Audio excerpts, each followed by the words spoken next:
خبر شامل کرتے ہیں اسلام آباد سے۔ تحریک انصاف پر پابندی لگانے پر غور کر رہے ہیں۔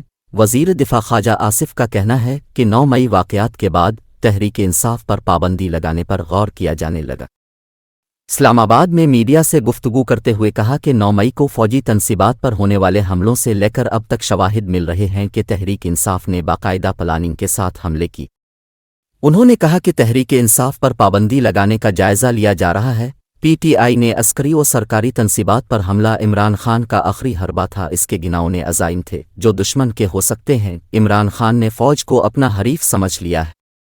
خواجہ آصف نے کہا کہ 9 مئی کے واقعات میں ریاست کی رٹ کو چیلنج کیا گیا۔ گرفتار ملزمان خود قبول کر رہے ہیں کہ حملے کی منصوبہ بندی پہلے سے کر رکھی تھی۔ تحریک انصاف پر پابندی سے متعلق پارلیمنٹ کو اعتماد میں لیا جائے گا۔